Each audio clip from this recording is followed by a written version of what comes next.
Meu filho chamou um táxi, me empurrou por banco de trás e ordenou ao motorista: leve-a para aquela vila abandonada e deixe-a lá. Ele tinha certeza de que eu ficaria sozinha no meio do nada. Mas o motorista me reconheceu. Há 20 anos, eu salvei a vida dele como médica. Quando meu filho saiu, o motorista trancou as portas e disse: meu nome é Teresa Mendonça e tenho 64 anos. Esta manhã, como milhares de outras pessoas, acordei muito antes do amanhecer. O silêncio no meu apartamento de 3 cômodos era quase palpável, denso como a neblina que se forma antes do sol nascer. Nesse silêncio, eu sempre me movia sem fazer barulho, um hábito que desenvolvi ao longo dos anos trabalhando em cirurgia e que a vida com a família do meu filho aprimorou. Não fazer o assoalho ranger, não deixar uma xícara tilintar, ser útil e passar despercebida. Esse era o meu papel. O ar cheirava a torta de maçã do dia anterior e a poeira de livros antigos.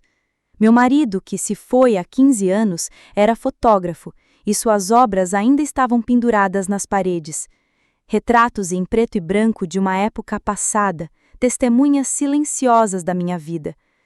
Passei pelo rosto sorridente dele na foto e fui para a cozinha. Meu dia não começava com café, mas com massa de panqueca para Lucas, meu neto.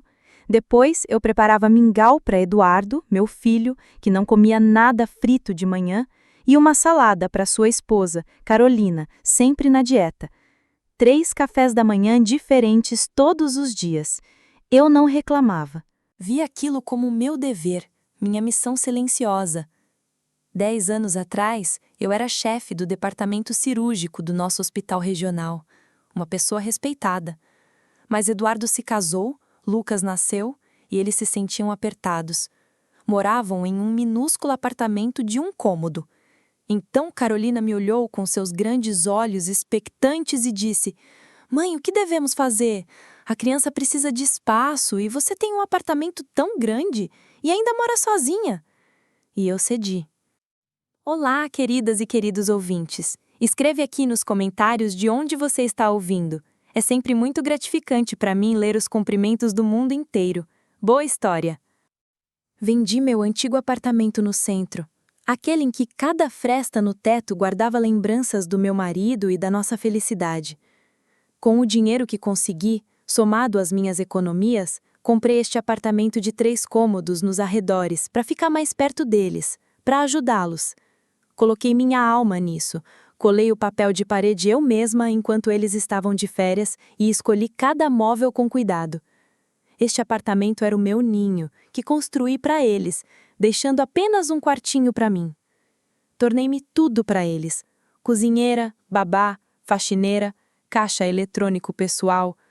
Minha aposentadoria e minhas economias eram usadas para pagar contas, tutores para o Lucas, roupas novas para Carolina e despesas imprevistas de Eduardo. Meu conhecimento e experiência como cirurgiã pareciam evaporar, apagados, como uma inscrição desnecessária num quadro negro. Agora eu era apenas uma avó, uma função, não uma pessoa. Carolina nunca agradecia. Se a sopa não estava quente o suficiente, ela empurrava o prato de forma ostensiva. Se eu comprasse o brinquedo errado para Lucas, suspirava como se eu tivesse cometido um crime. Mãe, mas não era isso que eu pedi. Você não me escuta de jeito nenhum. E Eduardo, meu filho, permanecia em silêncio. Fingia não notar as provocações da esposa. Apenas olhava para o prato, cansado, e dizia: mãe, não comece. Carolina estava cansada do trabalho, claro, mas a cumplicidade silenciosa de Eduardo doía mais do que qualquer grosseria aberta. Ele, meu sangue, meu único filho, permitia que uma mulher, essencialmente uma estranha, humilhasse sua mãe em sua própria casa. Naquela manhã, tudo estava como sempre. Eu pus a mesa, eles comeram, jogaram a louça na pia e saíram correndo para suas coisas. Fiquei sozinha, com uma montanha de pratos sujos e silêncio. Limpei tudo, passei a casa e fui à loja. As sacolas estavam pesadas e no terceiro andar recuperei o fôlego. Sem problemas, vou descansar um pouco, pensei. À noite, Eduardo voltou mais cedo do que de costume. Sozinho, sem Carolina e sem Lucas. Ele parecia estranho, inquieto, e correu para me encarar nos olhos. Mãe, disse ele, mexendo nervosamente as chaves no bolso. Vamos dar uma volta. Fiquei surpresa. Nunca íamos a lugar nenhum. Aonde, Eduardo? Está tarde. Preciso fazer o jantar. Sem jantar, ele disparou. Só tomar um ar. Vamos, vamos. Eu disse, vista-se. Seu tom estava anormalmente áspero, autoritário. Algo frio se agitou no meu peito. Vesti um casaco velho, o mesmo que usei na loja. Pelo menos vou levar um cachecol. Não preciso de nada. Quase gritou. Mais rápido. Ele literalmente me empurrou para fora do apartamento. Nem tive tempo de trocar os chinelos por sapatos de passeio. Subimos as escadas tão rápido que mal consegui acompanhá-lo. Havia um táxi desconhecido parado na entrada, um carro velho importado com um motor ligado. Eduardo abriu a porta traseira com um puxão. Entre, disse ele. Hesitei, tentando entender o que estava acontecendo, e então ele me empurrou para dentro. Não com força, mas de forma humilhante, como se eu fosse um saco de compras desnecessário. Sentei-me no banco duro e flácido. Antes que eu pudesse recobrar a razão, ele bateu a porta e se inclinou em direção à janela entreaberta do motorista. Eu não conseguia ver o motorista, apenas a parte de trás da cabeça e os ombros dele dentro de uma jaqueta de couro surrada. Eduardo falava baixo, mas cada palavra cravava-se no meu cérebro como uma pinça cirúrgica. Você consegue me ouvir? Leve-a para Kiss. Sabe onde fica aquela vila abandonada? Não tem ninguém lá. Deixe-a no meio da vila e vá embora. Aqui, pegue isso. Ouvi o farfalhar das notas. Meu filho estava pagando para se livrar de mim. Endireitou-se, sem olhar para mim, e rapidamente voltou para a entrada. Olhei para suas costas e meu corpo inteiro ficou dormente. Meu cérebro se recusou a acreditar. Aquilo não podia estar acontecendo. Algum tipo de piada maldosa e ridícula. O carro começou a se mover. Instintivamente virei a cabeça em direção à nossa casa. Carolina estava parada na janela da cozinha, no quarto andar. Olhava para o carro se afastando e eu podia ver claramente, mesmo àquela distância, um sorriso fraco e triunfante em seu rosto. Naquele momento algo estalou no carro. Alto e seco. O motorista trancou a fechadura central. Clique! E aquele som foi o ponto final. Não havia medo, nem lágrimas, nem vontade de gritar. Toda a dor, todos os insultos de 10 anos, todas as humilhações, todas as lágrimas engolidas e palavras não ditas condensaram-se de repente dentro de mim, endureceram como metal líquido que se solidifica instantaneamente, transformando-se em um lingote frio e pesado. Durante toda a minha vida, todas as minhas vítimas passaram diante dos meus olhos e se alinharam em uma imagem nítida e implacável. Um apartamento vendido, economias doadas, noite sem dormir na cama do meu neto, milhares de jantares preparados. E aqui está o preço. Um único pensamento ecoou na minha cabeça.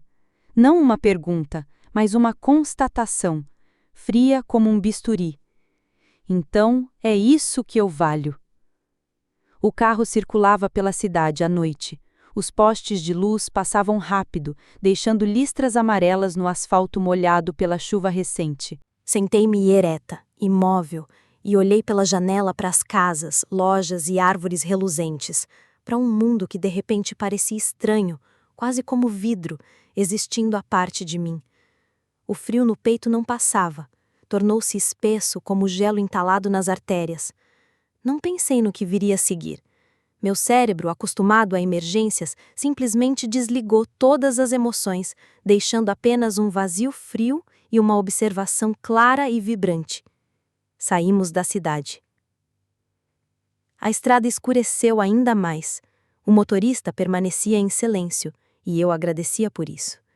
O silêncio era meu único aliado, permitindo que a nova solidez dentro de mim finalmente se acomodasse. Quando as luzes da cidade já eram apenas pontos distantes e o carro avançava pela rodovia cercada por uma muralha de árvores, o homem quebrou o silêncio. Sua voz estava calma, um pouco rouca. Teresa Mendonça, sou eu, não é? Ele não me chamou pelo nome completo como fazia no hospital, nem de vovó. Chamou-me pelo nome que estava escrito na porta do meu consultório, anos atrás. Estremeci de surpresa. Não respondi, continuando a encarar a escuridão lá fora. Você não se lembra de mim, é claro, continuou ele, sem esperar resposta. 20 anos se passaram. Meu nome é Ricardo Alves. Naquela época eu trabalhava numa construção e acabei me machucando com uma barra de ferro. Ricardo Alves. O nome, como uma chave enferrujada, girou na fechadura da minha memória e, aos poucos, abriu-se. O que vi diante de mim não eram suas costas com jaqueta de couro, mas o rosto pálido, quase sem vida de um jovem sobre a mesa de cirurgia. Barras de ferro atravessando o abdômen, fígado, baço e intestinos danificados. Sem esperança, como me disseram no pronto-socorro, sem possibilidade de transporte. Os colegas balançaram a cabeça, solidários, mas eu enxerguei um paciente que podia ser salvo. Vi trabalho a ser feito. 8 horas de cirurgia. 8 horas sem família, sem filho, sem mundo além das paredes da sala de cirurgia.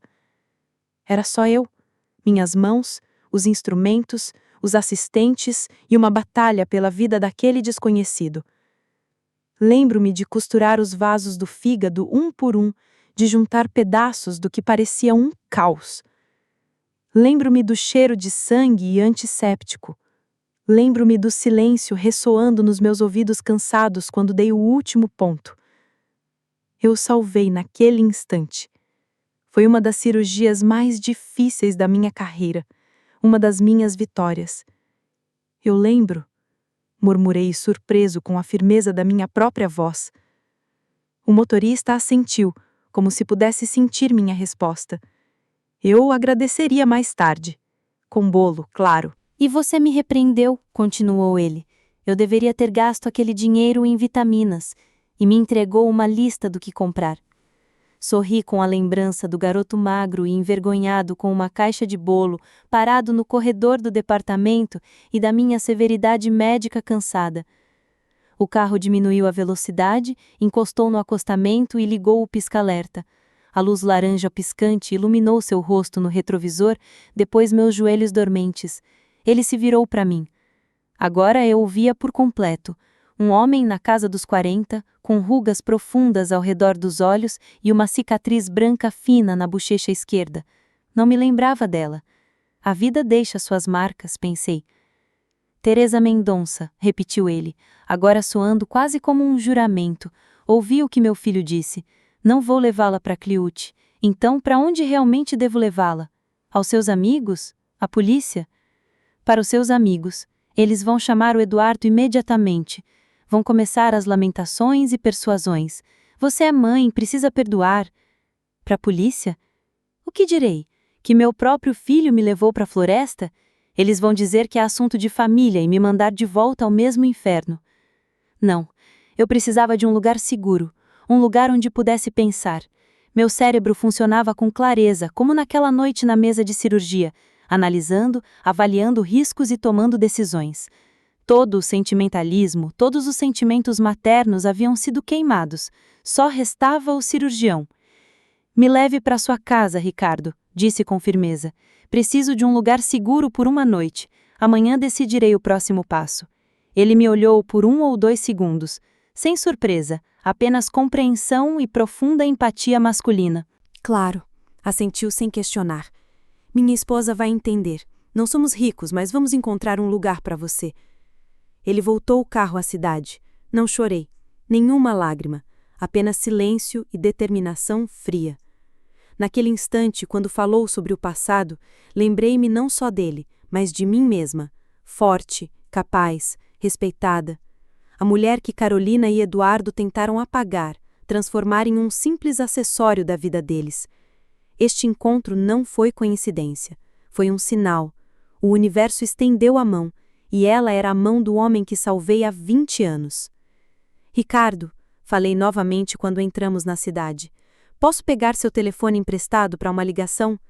Claro, pode pegar. Ele me entregou seu antigo telefone de botão. Peguei o aparelho, a tela brilhava em um verde fraco. Disquei o número de memória, longo, com código da cidade. Era o contato direto do meu consultor bancário pessoal, no banco onde guardava o que restava das minhas economias. Algo que Eduardo e Carolina desconheciam. Pensavam que meu apartamento era tudo o que eu tinha. Estavam enganados. Após alguns bips, uma voz masculina educada atendeu do outro lado. Boa noite, Departamento de Clientes Privados, Caio Martins falando. Boa noite, Caio. Aqui é Teresa Mendonça. Teresa, que bom ouvir você. Como posso ajudá-la tão tarde? Fiz uma pausa, organizando meus pensamentos. Então, pronunciei a frase código que havíamos combinado anos atrás, para emergências. Naquele tempo, parecia paranoia. Agora, era minha única arma. Caio Martins, tem uma palavra-chave para você: Operação Silêncio. Do outro lado da linha, houve um silêncio por um segundo inteiro. Então, a voz dele se tornou totalmente profissional. Entendido, Teresa Mendonça, ativando o protocolo imediatamente. Todas as suas contas e bens, inclusive a conta conjunta com Eduardo Rocha, serão congelados. Todos os cartões de débito e crédito ligados a essas contas ficarão bloqueados em até 5 minutos. Sua presença e uma declaração por escrito serão necessárias para desbloqueá-los. Perfeito, exatamente isso, confirmei, sentindo uma calma estranha, quase gélida, se espalhar pelo corpo. Não era vingança, era como uma cirurgia, amputar um membro gangrenoso para salvar o organismo inteiro, e seria feita. Teresa, você está bem agora? Sim, obrigada, Caio Martins. Desliguei e devolvi o telefone para Ricardo Alves. Ele pegou o aparelho sem perguntar nada, apenas dirigiu pelas ruas silenciosas da noite, me afastando da vida que eu conhecia. O primeiro corte havia sido dado, preciso e sem hesitação. Percorríamos um bairro residencial nos arredores da cidade. Casas térreas, enterradas em jardins bem cuidados, passavam lentamente pela janela. O carro entrou em uma rua tranquila e parou diante de uma casa simples de tijolos, com um jardim frontal impecável. Ricardo desligou o motor e, no silêncio que se seguiu, ouvi um cachorro latindo, distante. Chegamos, Teresa. Não é uma mansão, claro, mas é limpo e acolhedor. Entre, por favor. Paula Beatriz Lima, a esposa dele, baixinha e loira, abriu a porta antes mesmo de chegarmos. Olhou para mim, para meus chinelos, para meu rosto congelado, e não havia um pingo de curiosidade em seus olhos, só pura compaixão feminina. Ela não disse nada, apenas me pegou pelo braço. Entre. Você deve estar cansada da viagem. Vou preparar um chá com erva cidreira. Ricardo, acompanhe a nossa convidada até o hall. Já volto. O apartamento era pequeno, num prédio antigo de apenas 2 apartamentos, mas incrivelmente aconchegante. Cheirava a batata frita com cebola e um aroma caseiro, calmo. Havia um cobertor no sofá e na TV antiga a foto de uma adolescente sorrindo. Tudo ali respirava vida simples, de verdade, diferente da atmosfera estéril e quase de museu do meu próprio apartamento. Paula trouxe o chá numa caneca grande e colocou um prato de biscoitos à minha frente. Sentei-me no sofá, enrolada no cobertor, e pela primeira vez em horas senti o gelo dentro de mim recuar, cedendo espaço a um vazio pesado, quase tangível. Não toquei no chá nem nos biscoitos. Fiquei apenas olhando fixamente para um ponto, enquanto na minha mente, como numa tela de cinema, cenas se desenrolavam. Eu não as via fisicamente, mas sabia que estavam acontecendo ali e agora. Imaginei meu apartamento. A luz acesa só na sala. Carolina Lacerda estirada no sofá que eu comprei, com a almofada que eu bordei por baixo da cabeça, segurando um laptop no colo. Provavelmente, ela havia encontrado alguma viagem de última hora para a Turquia, como vinha comentando a semana passada. Precisamos muito de férias, Eduardo. Ela digitava os dados do meu cartão, aquele que custeava todos os caprichos deles, confiante, com o mesmo sorriso triunfante que eu havia visto na vitrina da loja. Aperta o botão, pagar, e espera. 2 segundos. Uma mensagem vermelha surge. Pagamento recusado. Entre em contato com seu banco. O rosto dela se estica, irritação, confusão. Tenta novamente. Mesma coisa. Estala a língua e joga o laptop no sofá. Que diabos! Mais uma falha desse banco inútil. Ela ainda não sabe, ainda não faz ideia do que está acontecendo. Para ela, é só um pequeno contratempo irritante. Mas Eduardo? Ele provavelmente parou no supermercado a caminho de casa para comemorar a resolução bem-sucedida do problema. Comprou cerveja cara e queijo gorgonzola, favoritos da Carolina. Chegou com a cesta cheia, entregou os produtos e passou o cartão ligado à nossa conta conjunta, abastecida exclusivamente com minha aposentadoria e poupança. O cartão não passa, disse a atendente impassível. Eduardo franziu a testa, tentou de novo. Também não passou. Olhou ao redor, envergonhado. Uma fila já se formava atrás dele. Tentou outro cartão, o pessoal, que quase nunca tinha dinheiro. Também rejeitado. Vai ter que pagar em dinheiro, murmurou, corando.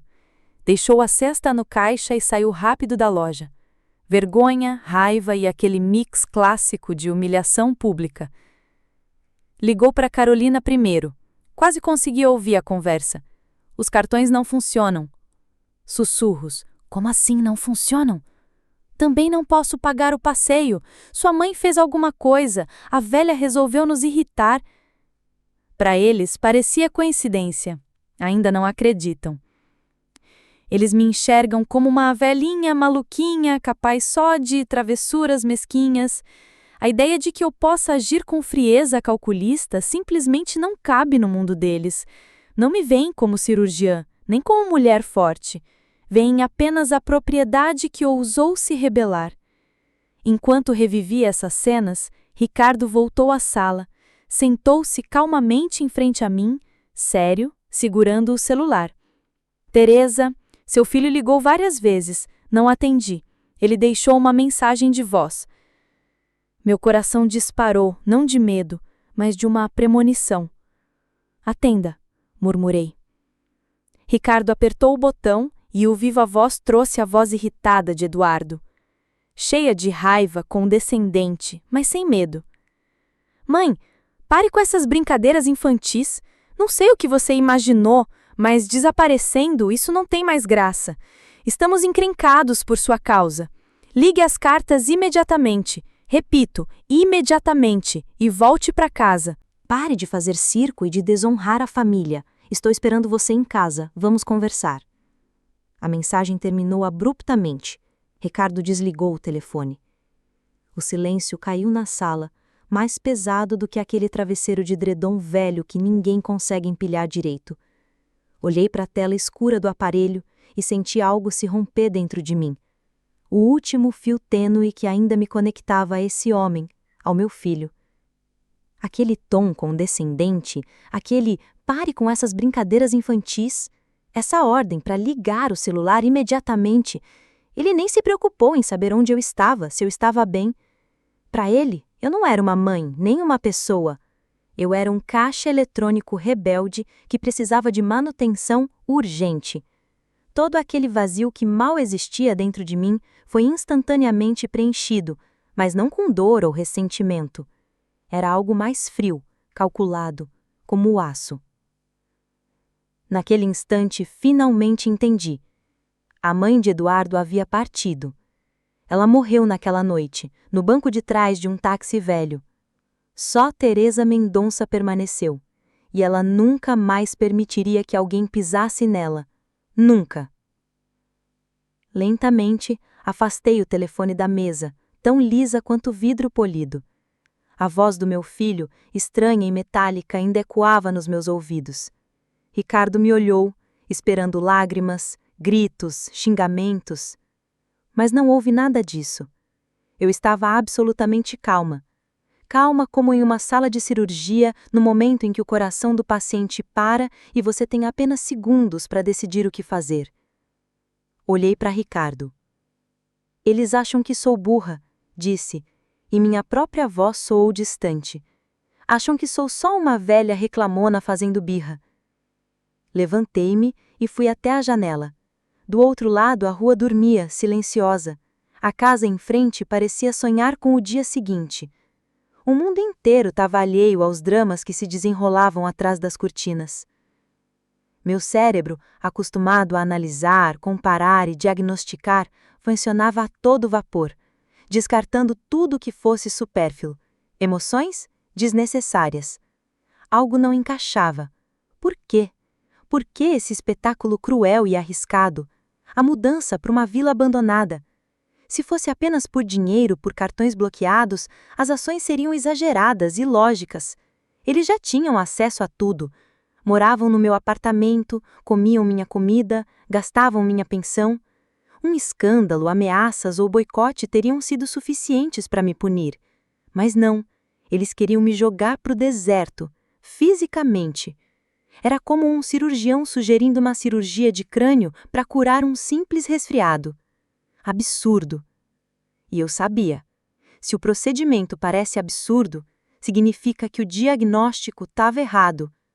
Estávamos tratando a doença errada. Virei-me.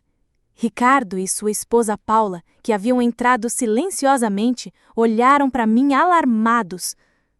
Não foi apenas uma libertação, Ricardo. Disse devagar, cada palavra se encaixando como peças de um quebra-cabeça terrível, mas lógico. Não é punição, é observação clínica.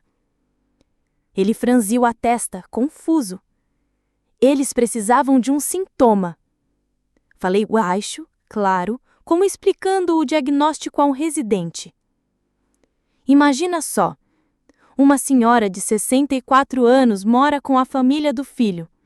Um dia, desaparece. É encontrada 1 ou 2 dias depois numa vila abandonada a 20 quilômetros da cidade de chinelos, sem saber explicar como chegou lá. O que o policial vai dizer?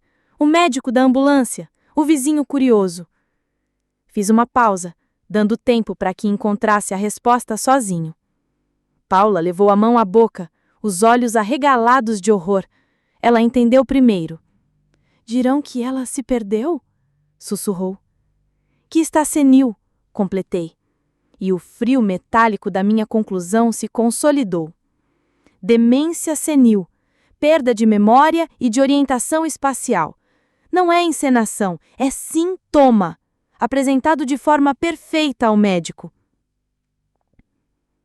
Eles não queriam só me expulsar de casa, queriam me tirar da minha própria vida, legalmente. Ricardo empalideceu, cerrando os punhos até os nós dos dedos ficarem brancos. Não pode ser meu próprio filho, murmurei. Para declarar alguém incompetente, é preciso ter bons motivos. Minha voz era firme e cortante, como lâmina de bisturi. Provas, testemunhos. Aqui estão um filho e uma nora no consultório. Doutor, estamos preocupados com a mamãe. Ela esquece tudo, sai de casa e não sabe para onde está. Ontem a encontramos numa vila abandonada, sozinha, de chinelos. Perfeito. Qualquer médico, questionado ou não, assinaria a conclusão. De repente, Ricardo levantou a cabeça.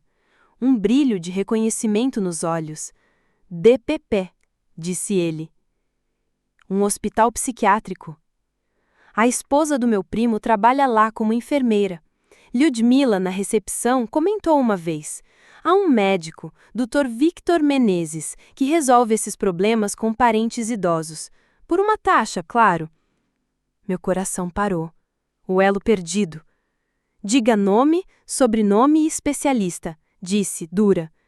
Você pode ligar agora? É uma questão de vida ou morte, minha vida. Ele assentiu, pegou o telefone e saiu para o corredor. Paula segurou minhas mãos geladas nas suas palmas quentes. Espere, Teresa, espere, murmurou. Só ouvi fragmentos da conversa abafada. Lilda, oi, desculpe o atraso, é um assunto delicado. Teresa Mendonça, sim, meu filho e minha nora. Não entrei em contato recentemente? Dr. Menezes? Sim. Pareceu uma eternidade. Finalmente, Ricardo voltou. Olhava para o chão, rosto pálido. É verdade, disse sem graça. É exatamente como você falou. Eles visitaram o Dr. Menezes 2 vezes no último mês. A primeira consulta, depois a segunda. Anamnese, Lyudmila disse. Queixaram-se de distração, inadequação, perda de memória. Ele me olhou, e misto de raiva e compaixão brilhou nos olhos. E isso não era tudo. Eles tinham uma terceira consulta marcada para amanhã, às 11 horas, para protocolar um requerimento oficial de exame obrigatório. Mas faltava um capítulo muito importante: o meu desaparecimento. Aqui estava ele. O diagnóstico foi totalmente confirmado. Eles não queriam apenas ficar com o meu dinheiro e com o meu apartamento. Queriam roubar meu nome, minha mente, minha identidade. Ousaram invadir o que havia de mais sagrado, meu intelecto. Queriam transformar uma cirurgiã que passara 30 anos diagnosticando outros em uma velha débil mental, incapaz de assumir responsabilidade por seus atos. Não era traição, era pior, era profanação. Todo o sangue sumiu do meu rosto. Senti a última fagulha de calor dentro de mim se apagar, o último eco de qualquer piedade ao perdão. Em seu lugar, havia um vazio cósmico, frio e absoluto. Minha determinação, que até então era simplesmente firme, foi temperada num instante e transformada em liga de aço. Olhei para Ricardo. Certo, disse, com a voz completamente calma. Agora eu sabia o que fazer. A operação começava. Passei a noite numa cadeira, enrolada num cobertor. O sono não veio. Minha mente, que normalmente buscava a paz no escuro, estava agora clara e nítida como nunca antes. Era como uma mesa de cirurgia perfeitamente preparada, tudo desnecessário removido, cada instrumento no lugar certo. O plano de ação estava detalhado até o último fio de cabelo. Não me sentia cansada. Sentia aquela onda de energia fria e concentrada que sempre me vinha antes de uma operação difícil. Ao amanhecer, quando o céu em Chernihiv ficou cinza, eu já tinha o nome e o telefone. Ricardo, percebendo meu estado, encontrou-o na internet no fim da noite. Marcelo Guimarães, advogado. Especialidade: proteção dos direitos dos idosos, disputas familiares, fraude em tutela. Pelas avaliações, uma pessoa dura, meticulosa e absolutamente implacável com quem tenta enganar os mais fracos. Perfeito. Às 8 horas da manhã, nem um minuto depois, liguei para ele usando o telefone de Ricardo. Falei de forma breve, direta, do meu jeito, expondo a essência do caso sem emoção, como se estivesse ditando um histórico médico. Tentativa de incapacidade ilegal, conluio com o médico, nome do médico, nome da clínica, consulta marcada, tentativa de eliminação sob pretexto de perda de memória. Silêncio do outro lado da linha. Ouvi o advogado rabiscando algo, provavelmente caneta no papel. Teresa Mendonça, disse, finalmente. Sua voz estava seca como folha de outono. Entendi você. A situação está clara. Preciso de uma testemunha que confirme as informações sobre as consultas médicas. Tenho uma, respondi, mas ela quer permanecer anônima. Basta, ele disse. O depoimento dela, por escrito, com garantia de anonimato, seria suficiente para o primeiro ataque. Ditados os endereços dos meus oponentes, o mensageiro estaria com eles em 1h30. Ditei o endereço do meu próprio apartamento, da minha casa. A 1h30 seguinte foi a mais longa da minha vida. Paula se movia pela cozinha tentando me servir o café da manhã, mas eu não conseguia engolir nada. Bebi chá preto forte, sem açúcar, e olhei para o relógio. Ricardo sentou-se ao meu lado, silencioso e tenso, como corda esticada de violão desafinado. Ele era meu único aliado, meu apoio neste mundo em ruínas. Ele sabia que não se tratava de uma simples briga familiar. Eu tinha acabado de extrair um tumor que crescia há anos, dolorosamente, radicalmente, mas era a única forma de sobreviver. Imaginei a cena várias vezes. Eram 10 horas. Eduardo e Carolina estavam sentados na cozinha, irritados e confusos. Os cartões não funcionavam. Minha mãe havia desaparecido e não atendia ao telefone. Os planos deles estavam desmoronando, mas ainda não tinham noção da dimensão do desastre. Acreditavam ter a situação sob controle e que, se eu aparecesse, ainda poderiam me encurralar com ameaças e manipulações. Seus planos para aquela manhã incluíam uma visita ao Dr. Vitor Menezes às 11 horas, com uma história comovente sobre uma mãe perdida, iniciando o processo. Provavelmente já haviam ensaiado suas expressões tristes e as vozes carregadas de preocupação. E então, a campainha tocou. Eduardo abriu a porta. Um homem de terno formal estava na soleira, segurando uma pasta. Assine o recibo, disse, entregando o formulário. Eduardo assinou, confuso, e pegou o envelope grosso das mãos do estranho. Ele se virou e saiu. Eduardo fechou a porta e examinou o envelope. Sem remetente, apenas o carimbo do escritório de advocacia. Ele abriu. Carolina estava atrás dele, observando. Começaram a ler.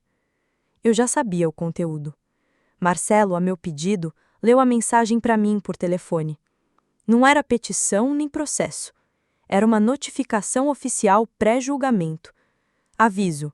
O documento, escrito em linguagem jurídica, seca, informava que eu era a mãe deles.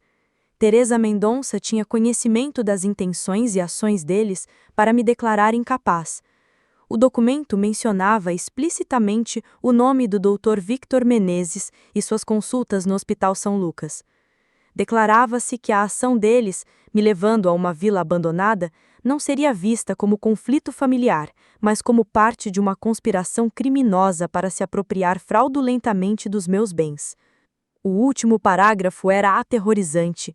Alertava que qualquer tentativa de continuar com suas ações, seja uma visita ao médico ou outra pressão sobre mim, resultaria em protocolo imediato no Ministério Público pelos artigos de fraude, abandono em perigo e calúnia. Eu consegui imaginar seus rostos. Primeiro perplexidade, depois uma lenta e arrepiante compreensão. Não era uma carta de mãe ofendida, era um golpe profissional. De onde vinha? Como poderiam saber? O nome do médico? As datas das consultas?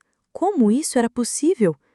A mulher que eles julgavam meio louca, meio desorientada, havia reagido com precisão cirúrgica. A condescendência em seus rostos deu lugar à descrença. Desconfiança virou medo, e medo, puro pânico animal. Seu pequeno e confiável plano, tão cuidadosamente arquitetado, havia sido destruído. Não eram mais filhos carinhosos preocupados com a mãe. Eram vigaristas mesquinhos flagrados em pleno ato. Meu trunfo, minha suposta insanidade, tinha sido derrotado, e com tanta força que eles não conseguiam entender de onde vinha o golpe. O celular de Ricardo sobre a mesa vibrou. 1, 2, 3 vezes. A tela se iluminou com o nome Eduardo. As ligações vinham uma atrás da outra, histéricas, insistentes. Olhávamos para o telefone como quem encara uma cobra venenosa. Ricardo queria desligar o som, mas eu o interrompi. Não precisava. Deixei tocar. Deixei que corressem pela gaiola. Deixei que sentissem o frio horror do desamparo que haviam armado para mim. As ligações finalmente cessaram. 1 minuto depois, chegou uma longa mensagem, digitada, aparentemente, com dedos trêmulos. Ricardo me entregou o telefone silenciosamente. Mãe, o que é isso? Que bobagem é essa? Que advogado? Onde você está? Que Dr. Vitor Menezes? Não entendemos do que você está falando. Deve ser algum engano. Precisamos conversar imediatamente. Chegaremos em breve. Li a mensagem. E pela primeira vez em 24 horas, Uma sombra de sorriso surgiu em meus lábios, fria e sem alegria, como o brilho do aço. Venham, respondi mentalmente. Estou pronta. O campo cirúrgico está preparado. Agora podemos começar a parte principal. Não me surpreendi com a forma como me encontraram. Em pânico, uma pessoa faz cada besteira. Eduardo provavelmente simplesmente ligou para todos os táxis da cidade descrevendo o pedido do dia anterior e o motorista. Mas cedo ou mais tarde, encontraria alguém que se lembrasse de Ricardo. Pânico é um péssimo conselheiro e sempre deixa rastros. Depois de 40 minutos, o carro deles freou bruscamente sobre as janelas. As portas bateram. Não fui até a janela. Sentei-me na mesma cadeira, ereta como um fio de guitarra, e esperei. Ricardo estava atrás de mim, um pouco mais afastado, silencioso e confiável como uma rocha. Sua presença era um apoio silencioso. Paula, pálida, mas determinada, estava na porta da cozinha, pronta para intervir a qualquer momento. Ouviu-se na batida na porta, não um toque delicado, mas uma pancada firme, como se tentassem arrombá-la. Mãe, abra! Eu sei que você está aí. Abra! Ricardo caminhou calmamente até a porta e a abriu. Eles estavam na soleira. Eduardo com o rosto contorcido entre raiva e medo, e Carolina escondida atrás dele.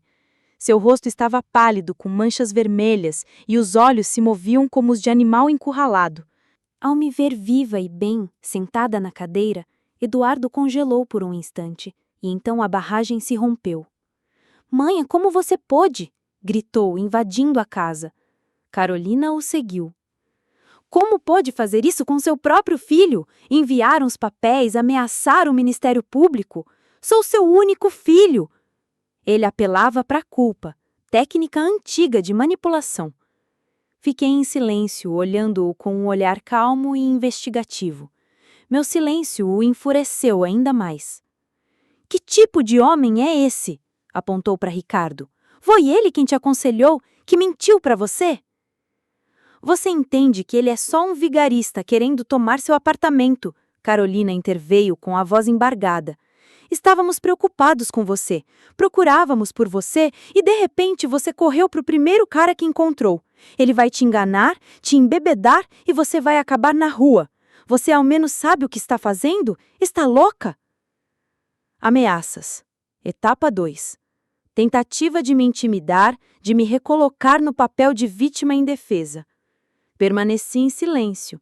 Deixei que despejassem todo o veneno, todo o pânico, toda a raiva, como um médico experiente que deixa um paciente histérico gritar antes de começar a conversa. Seus gritos ricocheteavam na minha calma como ervilhas em uma parede. Eles correram pela pequena sala gesticulando freneticamente, com vozes embargadas. Você está destruindo sua família, disse Eduardo em tom lamentoso e patético. Você está destruindo tudo. Lucas perguntou, onde está a vovó? O que vamos dizer a ele que a avó trocou ele por um taxista? Quero que seu neto tenha um trauma desses? Chegamos à fase final. Um golpe nos pontos mais dolorosos. Neto, família. Tentaram todo o arsenal que tinham e quando finalmente ficaram sem fôlego, calaram-se, respirando com dificuldade. No silêncio que se seguiu, minha voz, baixa, soou como um gongo. Deixei que se exaurissem. Observei-os como uma amostra histológica sob o microscópio. Aqui está a gaiola da raiva. Aqui está o tecido do medo. Aqui estão as metástases da ganância. O diagnóstico estava claro há muito tempo. Agora era hora de verbalizá-lo. Levantei-me lentamente da cadeira. O quarto estava tão silencioso que dava para ouvir o tic-tac do relógio na parede. Dei um passo à frente. Eduardo e Carolina recuaram instintivamente. Olhei diretamente nos olhos do meu filho. Declarar-me incompetente? Perguntei baixinho, quase em sussurro. Mas esse sussurro era mais cortante que qualquer grito. Era preciso como um bisturi com o qual um dia salvei vidas. Eduardo se encolheu como se tivesse levado um golpe. Carolina, atrás dele, encostou a cabeça nos ombros.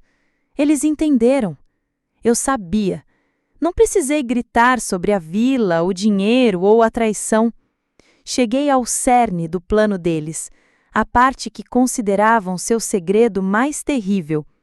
A mulher que vinha diagnosticando outras pessoas há 30 anos.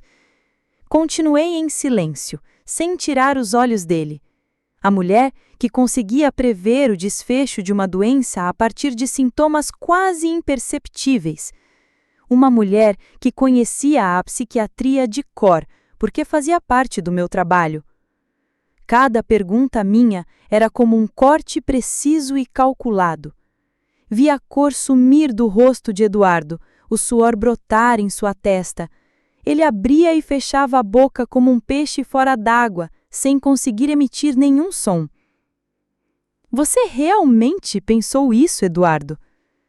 Dei mais um passo e ele recuou, encostado na parede. Que daria certo? A última pergunta pairava no ar. Continha tudo: a amargura da minha decepção, o frio desprezo pela sua estupidez e a sentença final e irrevogável. Ele olhou para mim atônito, depois para Ricardo, que permanecia imperturbável atrás de mim, uma testemunha silenciosa daquele julgamento.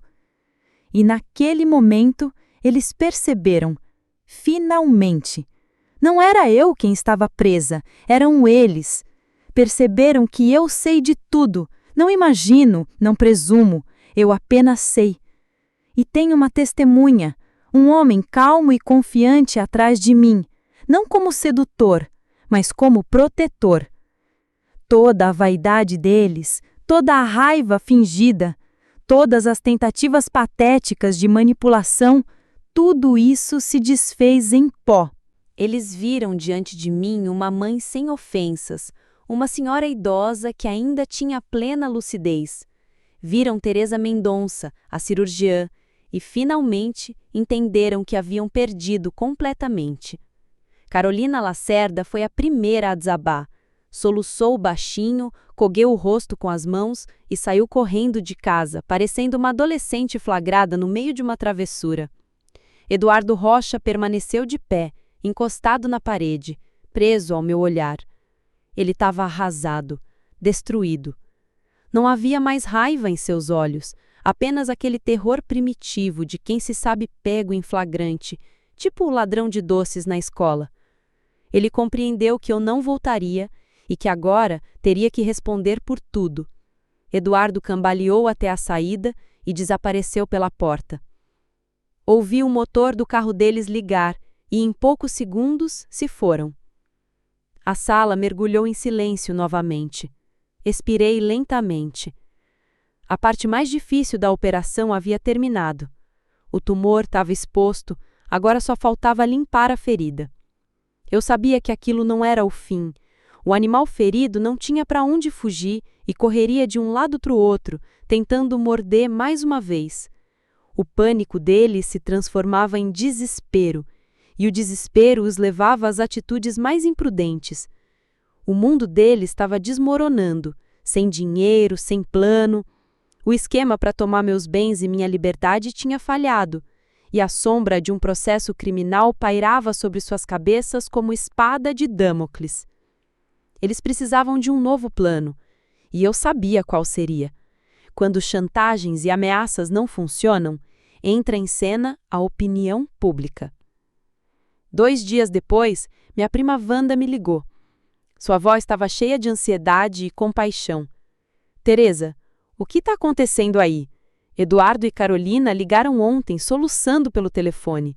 Disseram, você desapareceu, se meteu com algum vigarista, ele está te colocando contra eles têm muito medo por você, dizem que você enlouqueceu, que sua memória falhou, estamos todos preocupados. Eles reuniriam toda a família em casa no domingo, para conversar, decidir como ajudar. Você vem? Perguntou ela. Esse era o plano final. Convocar um conselho familiar, apresentar-se como vítimas e a mim como uma velha descontrolada sob influência de alguém mal intencionado.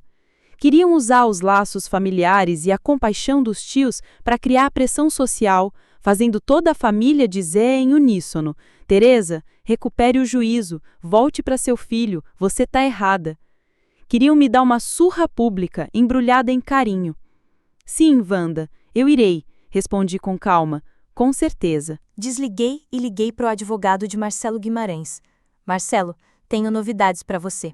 O inimigo lançou o ataque final. Domingo, às 15 horas, eu estava diante da porta do meu próprio apartamento, aquele onde tudo era comprado com o meu dinheiro e que guardava o calor das minhas mãos. Atrás daquela porta, todo o clã se reunia.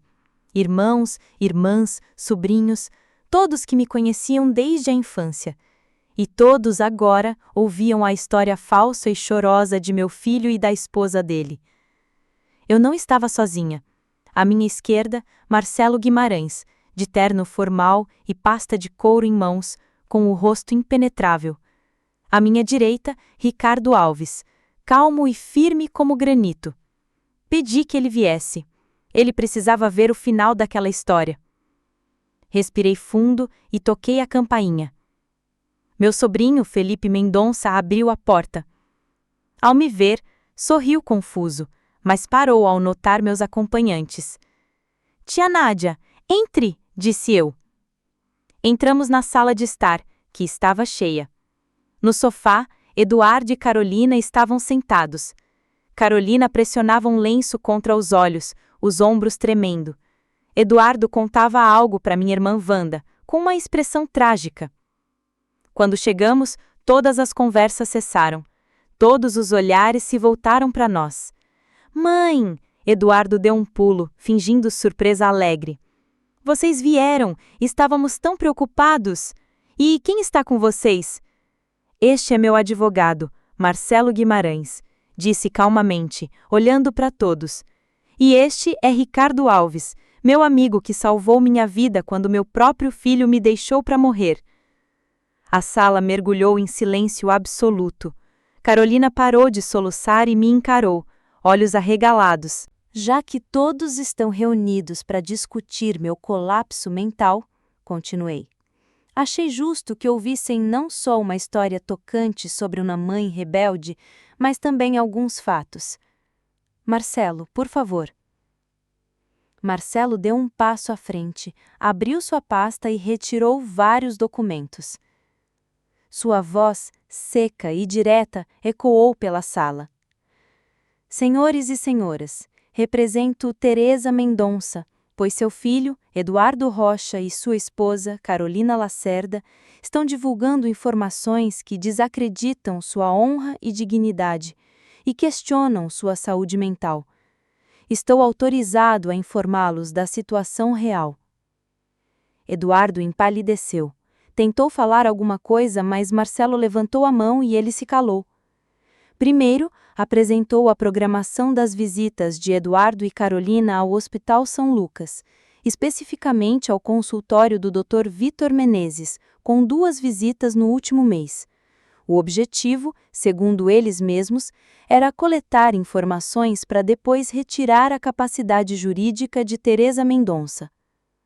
Colocou o papel na mesa de centro. Um murmúrio de perplexidade percorreu a sala. Wanda olhou primeiro para o documento, depois para o rosto pálido de Paula Beatriz Lima. Marcelo pegou outro papel. Uma declaração autenticada por uma funcionária do hospital confirmando as visitas e sua finalidade. A terceira visita estava marcada para a manhã seguinte ao desaparecimento de Teresa, para apresentar um depoimento oficial. Outra folha na mesa. O murmúrio deu lugar a um silêncio mortal. Os parentes olharam para Eduardo e Carolina não com simpatia, mas com horror. Marcelo colocou o último documento, uma cópia da notificação pré-julgamento entregue aos meus clientes há 2 dias, detalhando todos os fatos e alertando sobre responsabilidade criminal, prevista em vários artigos do Código Penal, caso ações ilegais continuassem. Ele terminou e se afastou, ficando ao meu lado. Era isso, cortina K. Vi o mundo deles desmoronar. Vi a compaixão nos rostos da família mudar para perplexidade, depois choque e finalmente repulsa. Meu primo, um coronel aposentado, levantou-se lentamente e caminhou até Eduardo. É verdade, Eduardo? Perguntei baixinho, mas minha voz soou metálica, como se viesse de um túnel de concreto. Você queria colocar sua própria mãe num hospital psiquiátrico só para ficar com o apartamento dela? Eduardo ficou em silêncio, cabeça baixa. Estava arrasado, humilhado publicamente diante de toda a família. Carolina, percebendo que não havia mais escapatória, pulou e gritou: "Eu não sabia de nada! Ele inventou tudo!" E saiu correndo do quarto, depois do apartamento. Ninguém tentou detê-la. Os parentes começaram a se levantar, se aproximaram, seguraram minha mão, disseram algo, pediram desculpas, mas eu mal os ouvi. Olhei para meu filho, encolhido no sofá. Ele sofrera uma derrota completa, do tipo que faz a pessoa querer se encolher num canto e sumir do mapa. Sua reputação, sua posição na família, seu futuro, tudo destruído num instante. Ele me encarou. Não havia remorso em seus olhos, apenas ódio opaco e impotente. Naquele momento, percebi que ele não era mais meu filho, era um estranho, e eu o separei de mim para sempre, sem dor, sem arrependimento, como um cirurgião que remove um órgão que não tem mais função. Virei-me silenciosamente e saí do apartamento sem olhar para trás. Ricardo e Marcelo me seguiram. A porta se fechou atrás de nós, isolando-me do passado. Parei no patamar e respirei fundo o ar empoeirado da entrada. Pela primeira vez em muitos anos, respirei livremente. 6 meses haviam se passado. Eu estava sentado na varanda da minha nova casa, um pequeno apartamento de 3 cômodos numa cidade barulhenta. É uma casinha de campo aconchegante, com painéis de madeira e janelas enormes que dão vista para o lago. Comprei-a há 1 mês, logo depois de vender o antigo apartamento.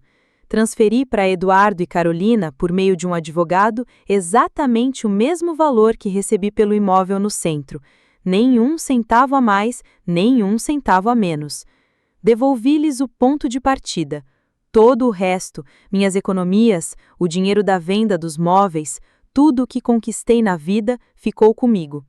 Foi suficiente para essa casinha, para um carro velho mais confiável e para o Thor, garantindo que eu nunca mais precisaria me preocupar com dinheiro.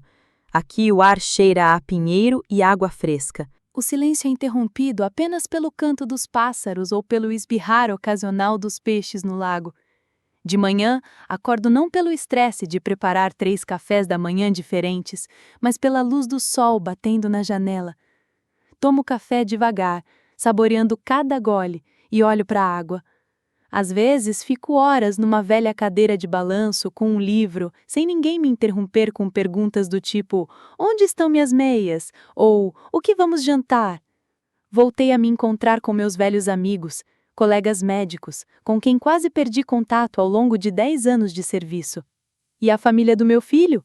Nos encontramos, ligamos uns para os outros, eles vêm me visitar, grelhamos chachlik, lembramos casos engraçados da prática, discutimos novos métodos de tratamento. Olham para mim e dizem: "Teresa, você parece 10 anos mais jovem." E sabemos que é verdade. Não perdi apenas 10 anos. Perdi uma vida inteira que não me pertencia. Eduardo e Carolina se mudaram da cidade. Depois daquela revelação devastadora, seus parentes lhes deram as costas. Ninguém quer lidar com gente capaz de tanta baixaria. Dizem que se instalaram numa região distante e alugaram um apartamento pequeno. Carolina conseguiu trabalho como vendedora, Eduardo como operário numa fábrica. A vida bonita que construíram com meu dinheiro e esforço acabou. Agora, enfrentam a realidade. Às vezes penso em Lucas, meu neto. É a única dor leve mais persistente que ainda carrego. Mas sei que não posso estar na vida dele enquanto os pais estiverem presentes. Não posso deixar que me usem através dele. Enviei uma boa quantia de dinheiro em nome dele, por meio de advogado, para uma conta separada que ele poderá usar ao atingir a maioridade. É tudo o que posso fazer. Criar e cuidar dele agora é responsabilidade dos pais, dever deles. Todo fim de semana, Ricardo e a filha vêm me visitar. Tornaram-se uma verdadeira família para mim. Colhemos cogumelos juntos, consertamos a cerca, tomamos chá na varanda. Ricardo nunca diz que lhe devo algo e eu nunca digo que lhe devo algo. Simplesmente sabemos disso. Nossa ligação é mais forte que palavras. Não é sangue, é vida salva e liberdade conquistada. Eles me trazem seus picles e eu ensino a filha deles sobre ervas medicinais. Em seu calor simples e sincero, encontrei algo que nunca tive no meu antigo apartamento luxuoso, um verdadeiro lar. Às vezes, à noite, saio para o pequeno pier de madeira. A água do lago escurece, quase preta, refletindo as estrelas. Olho para o céu infinito e lembro daquela noite, daquele carro velho, daquela vila abandonada de Cleuch que nunca alcançamos. Foi o momento mais terrível da minha vida, uma completa zeragem, quando tudo em que acreditava se desfez em pó. Mas agora, olhando as estrelas refletidas na água, entendo algo simples. Às vezes, para encontrar o caminho de volta para si mesmo, é preciso se perder primeiro. É preciso ser levado ao deserto, à escuridão, para finalmente parar de procurar o caminho dos outros e começar a trilhar o caminho de volta para si mesmo. Observo o pôr do sol, que pinta o céu com cores quentes e intensas. O sol se põe lentamente sobre o lago, e minha alma sente uma paz profunda, merecida e conquistada com dificuldade. Não sou mais uma função, uma empregada ou um caixa eletrônico. Sou Teresa Mendonça e estou viva. Ele me levou para uma vila abandonada para morrer, trouxe-me de volta à vida, a minha vida. Obrigada por estar comigo até o fim.